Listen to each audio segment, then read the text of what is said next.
Good morning, everyone, and welcome to another live session with FASA. Joining me today is Bianca Viljoen, who is the Marketing Distribution Manager Director, at Health Squared. So, what do we have today? If you out there, come and say hello, everyone. Good morning, good morning.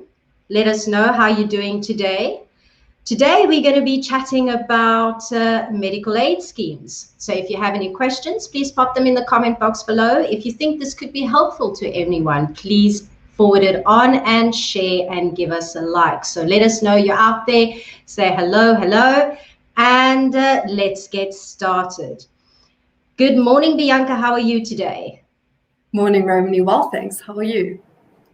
Good. Gosh, this lockdown is a bit stressful, and I'm sure it's quite stressful to a lot of people out there today, which is what we're going to be chatting about with the COVID-19 that has wreaked havoc on every global economy globally, leaving chaos in its wake.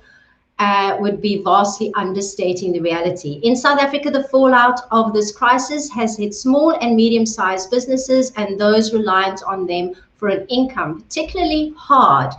All who are part of the SME sector are feeling the devastating impact it has visited on everyone's livelihoods and their ability to adequately provide for their family. It has a devastating effect on a lot of incomes and a lot of families out there. So before the coronavirus, small and medium enterprises were viewed as the backbone of the South African economy, employing half of our local workforce while contributing to an estimated fifth of the GDP. It stands to reason then that it is these businesses that will play a fundamental role in rebuilding our ailing economy. Government, financial institutions, big businesses and other stakeholders have provided significant support to SMEs as well as those who are unable to earn an income. But is this going to be sufficient to sustain the crucial sector of the economy? What steps can smaller businesses take to further prove their businesses in order to become more robust and sustainable? So today we're going to be chatting with Bianca Viljoen, and the first question I have, because I've already made a mistake in that regard, is with regards to health insurance and medical aid schemes. I didn't know that they were different. And as Bianca corrected me, that apparently there's a difference between health insurance and medical aid schemes. So let us just have a quick chat about the difference on those two. Thanks, Bianca. Absolutely. Thanks, Romany. So there's a vast difference between a medical scheme and healthcare or medical insurance. So I think that the major sort of distinction between the two is, firstly, medical scheme cover is regulated by the Medical Schemes Act. And there are some sort of high-level benefit structures that need to be adhered to by all medical schemes. Now, that, for instance, includes unlimited cover for what we call PMB conditions. Now, PMB conditions are, in broad definition, life-changing or life-threatening type of diseases or conditions. So, there's these PMBs, 271 of them, that's got to be covered by all medical schemes in South Africa. And that is one of the primary reasons why medical scheme cover is quite a bit more expensive than some of the healthcare insurance products. Now, on the other side, healthcare insurance can also be sort of categorized into two broad bases. The first being hospital plans. Now, a hospital plan in the insurance space means you have a daily limit that will be covered in hospital. You might only be covered for certain conditions. You might only be covered for a certain period of time. So irrespective of your diagnosis, insurers aren't sort of forced to pay for those until the end, but they have restrictions, whereas medical schemes don't have those. And then on the other hand, you get like a primary care type insurance product, and that gives you access to still private care, but it's an insurance product. So in other words, there can be limitations on the number of visits and the number of benefits that you gain access to. Now, as mentioned, insurance products can be a lot more affordable, but there's a pitfall. You've got to be very, very careful in reading the fine print, reading policy wording to make sure that what you're buying is going to be sufficient for you and your family. I think that is one of the parts that definitely confuse me, is when, because it seems like some things cover you and other things don't cover you. And it's kind of like a minefield in a way. You don't really know always what you're buying into. And then you're kind of dependent on the health or the person selling you the product to actually inform you and give you all that information. And if you don't have that information, or if they don't tell you, and then something happens and then you kind of want to claim for the insurance and they go, well, sorry, you're not covered for that. And that's really one of the things I think many people have experienced out there with medical insurance and health insurance in general. So absolutely.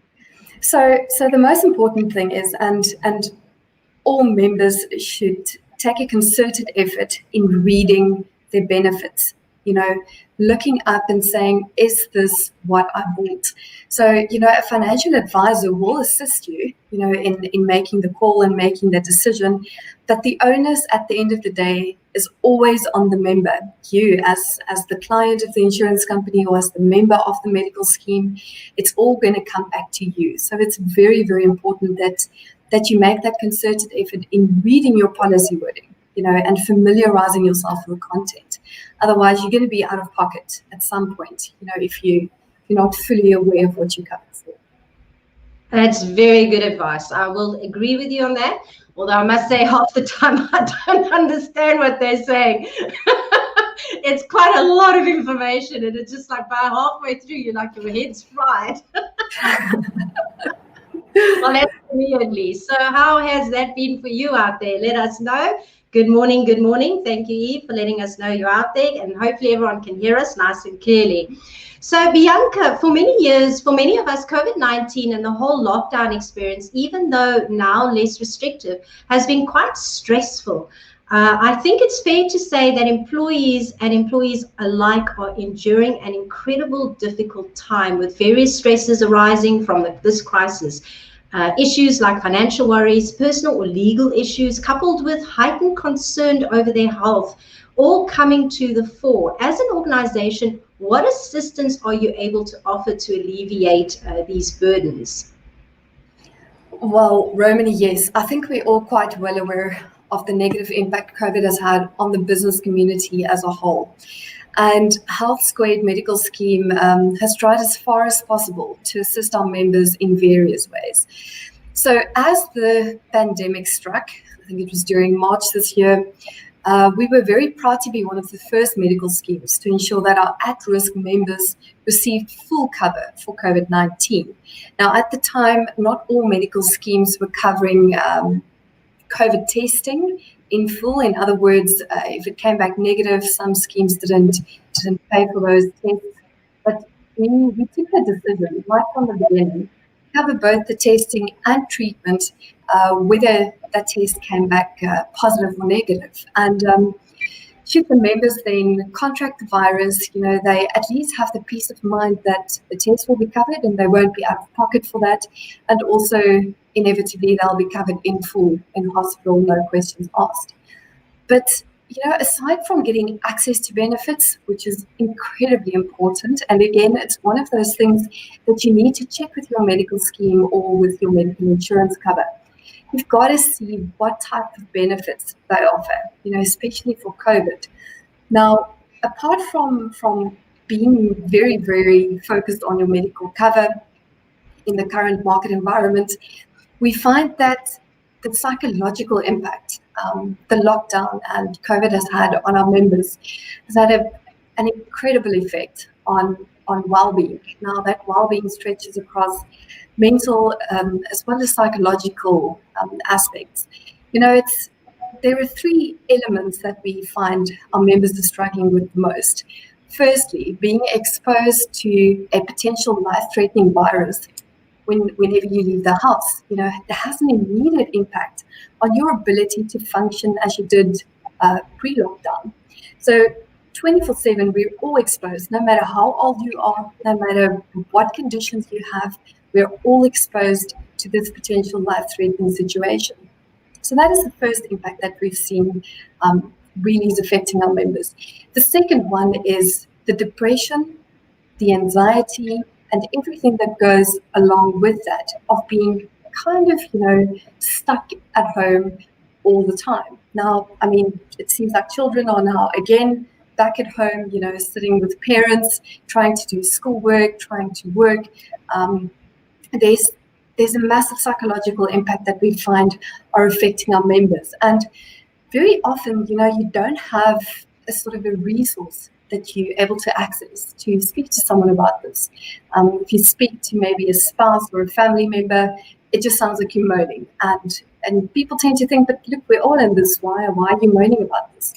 But we provide a counseling or a service helpline to all our members at absolutely no cost, where they can speak to a qualified psychologist about these issues, about this anxiety and possible depression that comes as a result of that. So our free assist helpline really provides just that gap that some people need just to speak their minds and engage with someone about these concerns. Now, in addition to that, the helpline also provides assistance in various forms when it comes to financial advice or debt assistance. And again, you mentioned this earlier, there's an enormous financial challenge out there. Businesses can't operate properly. They can't employ the number of people they used to in the past. And financially, it's taken a big hit to members and employers around the country. So we would like to, in addition to proper medical cover, assist members with lifestyle-related challenges as well. And that then really pertains to assisting with mental discussion, psychological well-being, financial advice, legal advice, as well as just general healthcare advice, all done telephonically at no cost. That is good to know, because, wow, that's quite good to know, because a lot of people are stressing at the moment. A lot of people are struggling. And I know from personal experience that I really don't enjoy going out anymore. It's become quite an unpleasant experience. And so, it's almost like there's this energy out there, and being so sensitive to that kind of energy, and myself having in the past suffered from depression, anxiety, and panic attacks. There's people don't realize that, it's not just about the virus. There's a whole myriad of stuff out there that can really impact a person going forward. I mean, if you end up with panic attacks or anxiety over this virus, it can really damage your mental state of being or your well-being long term.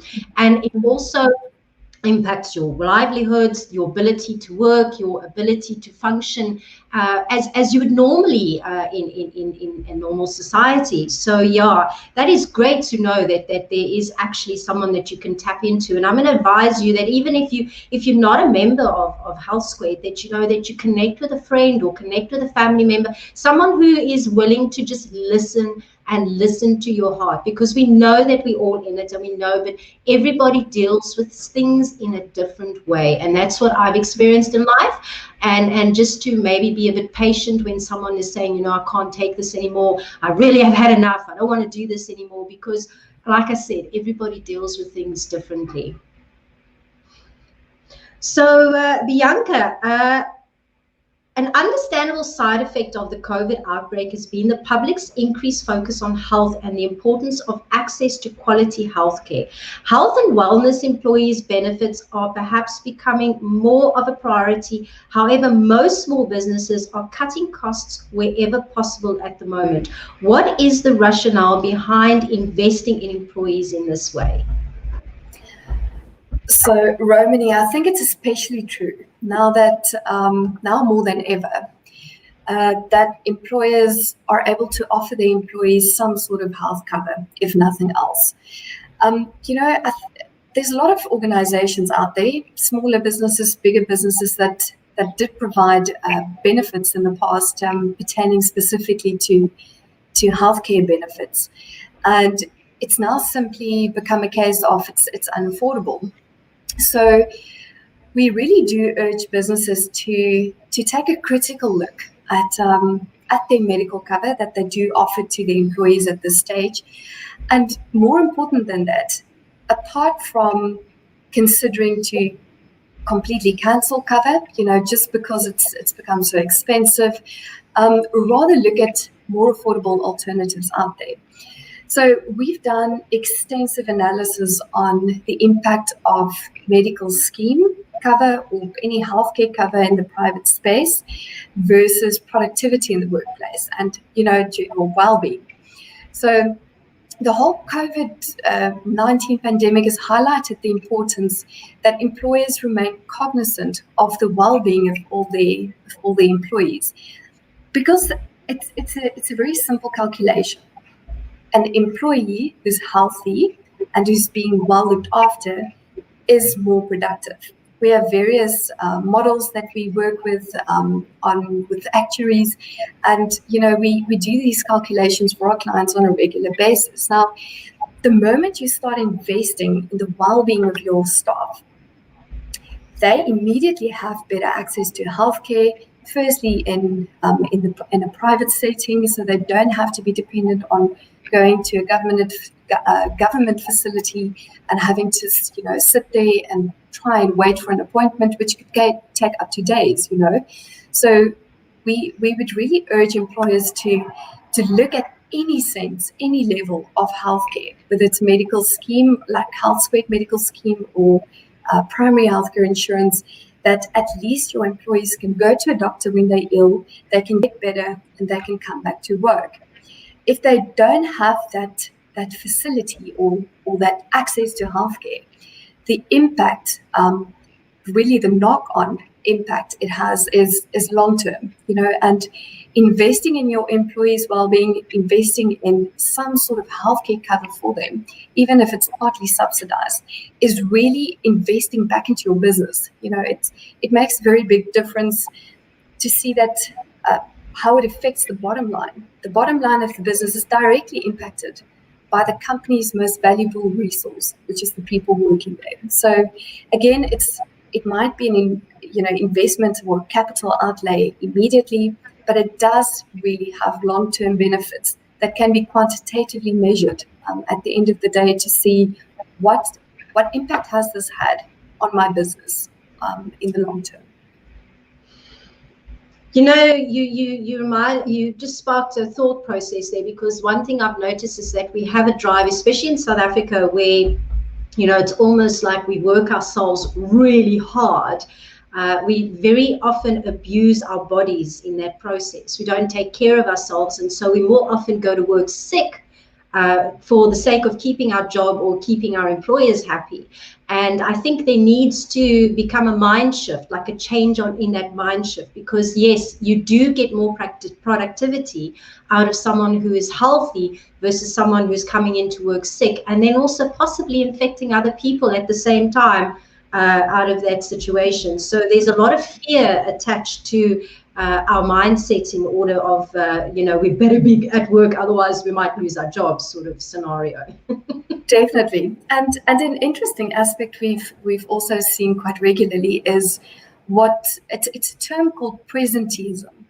Now, again, coming back to the mental and psychological side of things, is when someone has stress at home, they might be going through a divorce, or they might have financial challenges, they might come to work, they're physically fine, but they come to work and they sit there and they stress about this, so the more they stress about this, it kind of snowballs.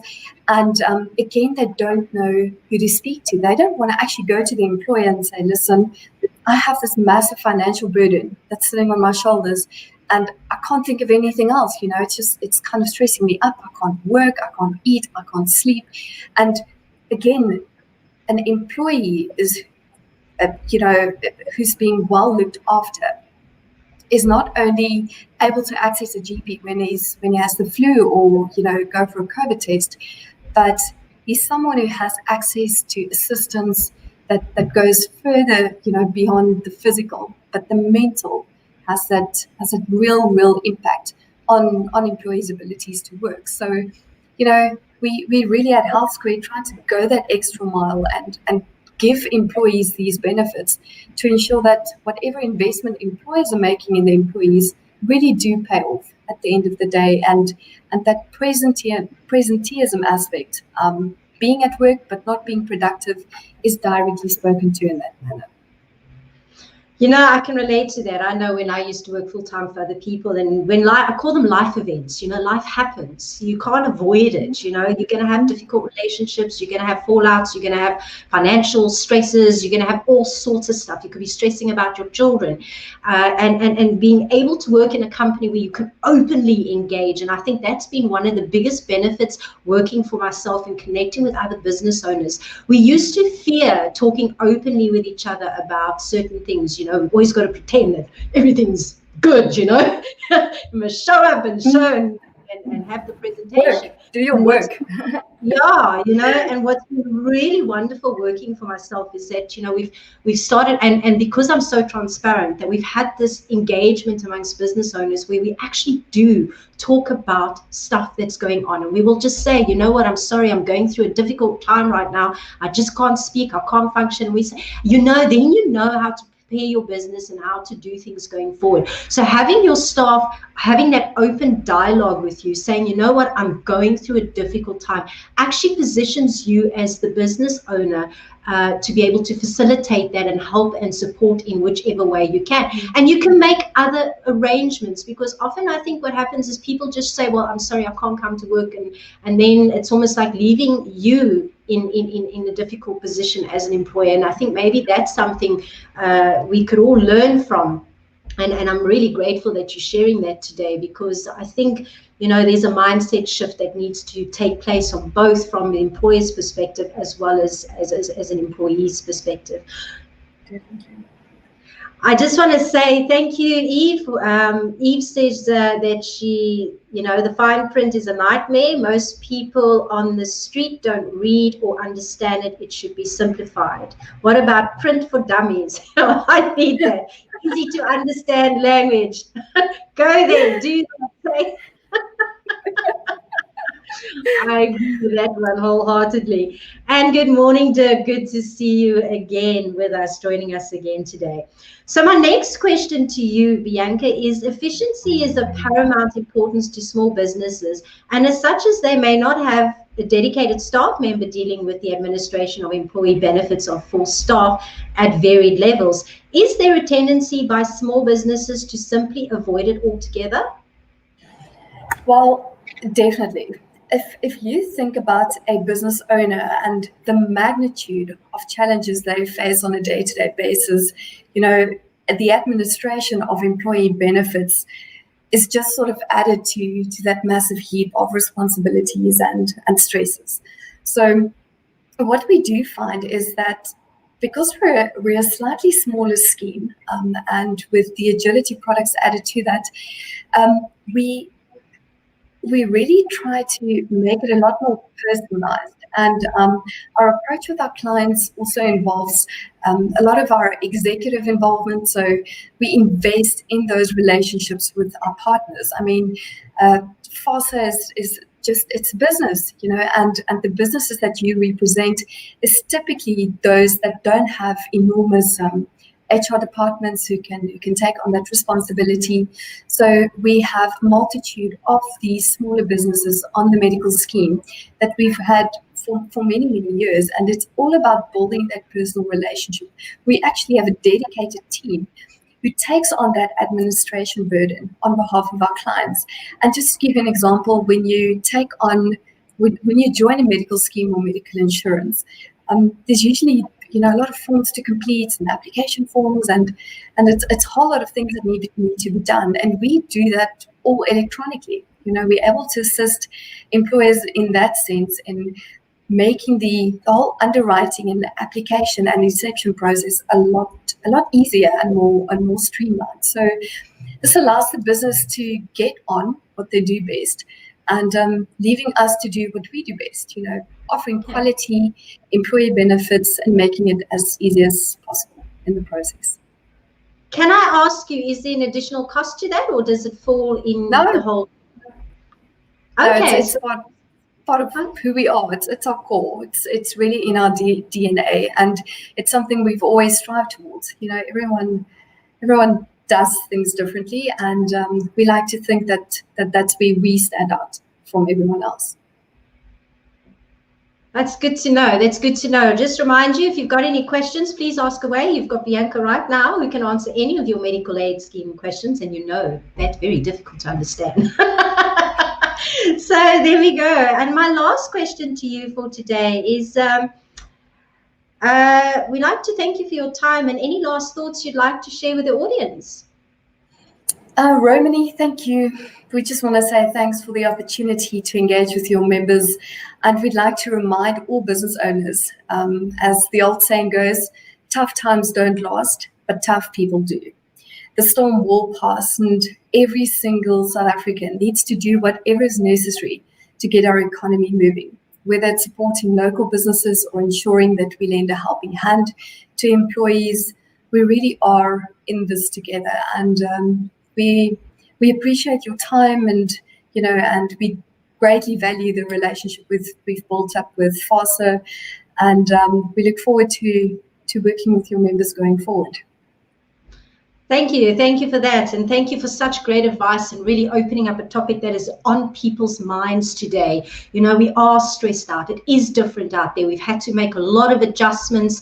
A lot of us had to move online to use technologies we're not familiar with, which is another added stress to your well-being. So yes, be mindful of that and open up the conversation. I think really, if we can all just start opening and having heart-to-heart conversations without getting offended, I think we can go a long way to making things a lot better and helping each other going forward, because we are going to need each other. So yes, and as Eve says, you really do need a medical aid insurance these days, because you would not want to go to a state hospital. And so yes, I'd like to end the note on that. If you'd like to get a hold of Health Squared and find out more about their medical aid schemes and what they have to offer business owners, please, we will leave a link in the comment box below where you can get hold of them. And once again, we just want to thank you all for joining us today.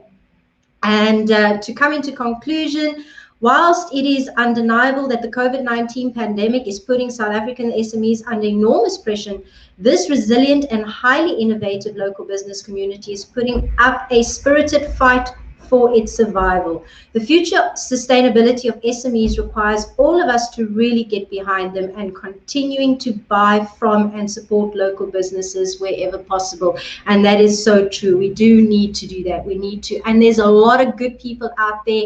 I've shared a lot of stories and experiences where people are really putting their extra mile, trying to make things to work, trying to make things happen. And so, yes, thank you for all of those who are continuing to contribute to the economy and trying to make it work. Just a reminder in closing that FASA is a non-profit organization that protects, lobbies, promotes, and develops ethical franchising across all sectors within South Africa, with a specific focus on transformation. FASA offers membership to both existing franchisors and franchisees who supports and runs ethical businesses. If you want to know more about what FASA does and what they have to offer, you can visit them at www.fasa.co.za. And just a reminder to join us every Tuesday at 10 o'clock to have a discussion on business, franchising, to have a chat with franchisors, and to meet some of the suppliers who are part of FASA. And until next week, thank you for joining us. Please share and like if you've enjoyed this chat. Thank you for watching. Bye, everyone.